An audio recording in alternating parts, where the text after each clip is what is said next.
guys, good morning. So nandito tayo sa shop. Bahagi ko lang guys yung mga ginagawa dito sa shop. So nakikita nyo yan, mga tools dyan. Ito yan sa shop ko. Yan. So isa-isahin natin guys kung ano yung mga ginagawa dito. So sundan nyo lang guys yung video.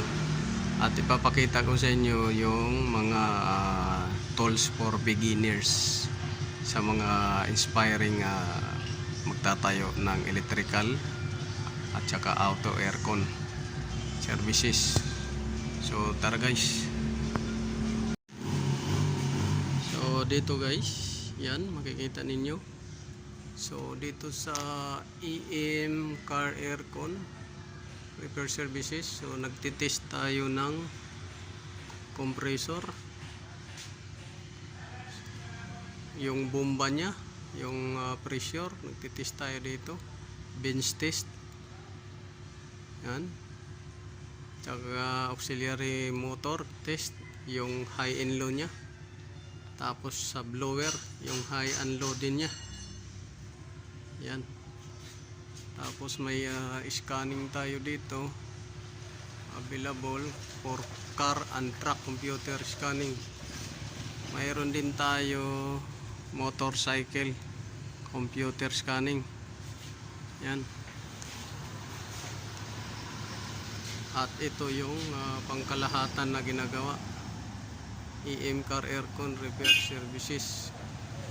So mayroon tayong motorcycle ECU scanning, diagnose car aircon, diagnose car alternator, car starter, power lock, ECU scanning, power mirror, power window, power seats, module updates, power electric steering, power slide door, power sunroof, power wipers, washer, horn lights, alarm, cooling fan, radiator fan, door lock alignment, seat belts, whole system check, door striker mechanism, parking and reverse sensor. So yan, car aircon.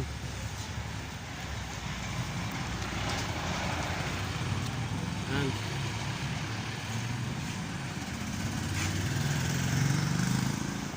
So nandito yung mga tools natin. So sa pagtatayo ng car aircon, so kailangan ninyo ng jack stand, kasi may mga time na kailangan yung sumuot at i-jack.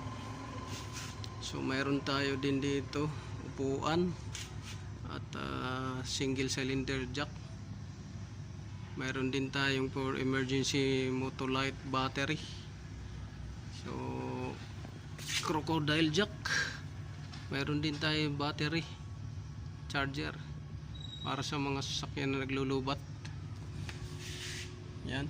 So kailangan nyo rin ng vacuum compressor, tsaka itong freon tank,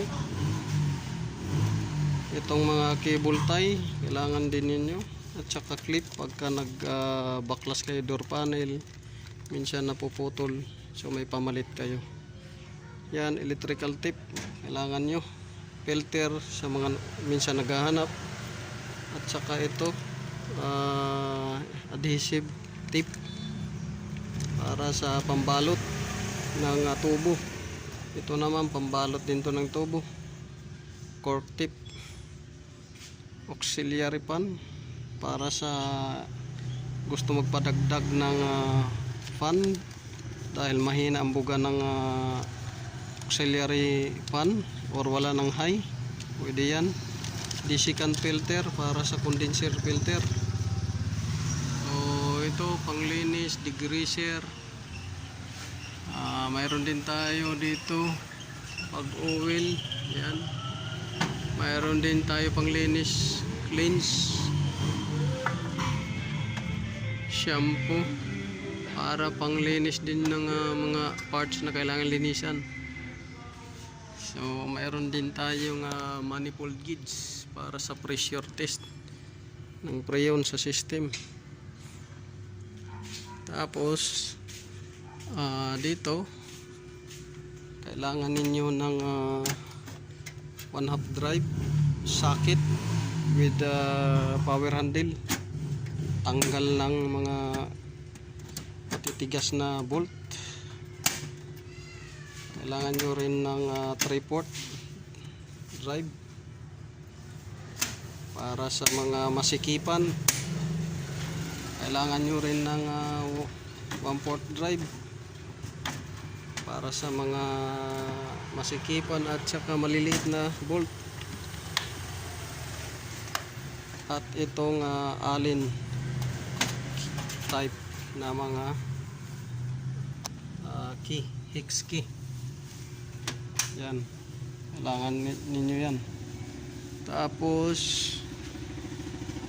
ito kailangan din ninyo pangtanggal ng pulley, ng compressor pulley ito, at saka bearing.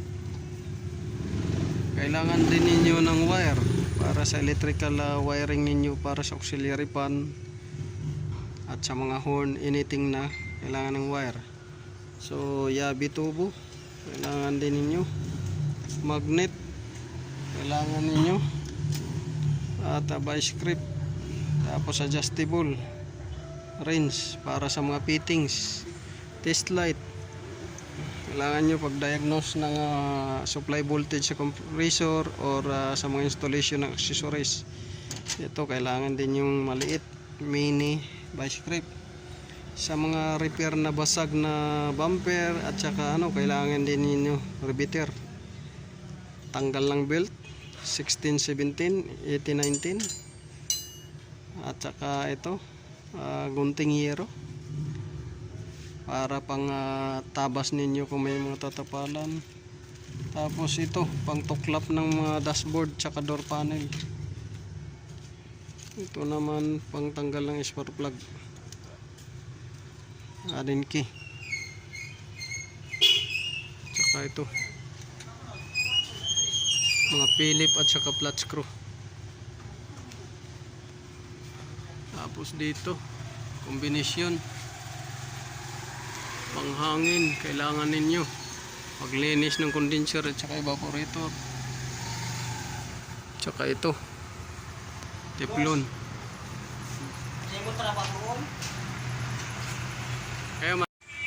So yun guys, yun lang may share ko sa inyo sa mga gusto magsimula. Ayan yan yung tools ko sa likod. Ayan So may customer tayo ngayon, Toyota Innova. Ayan car aircon, electrical.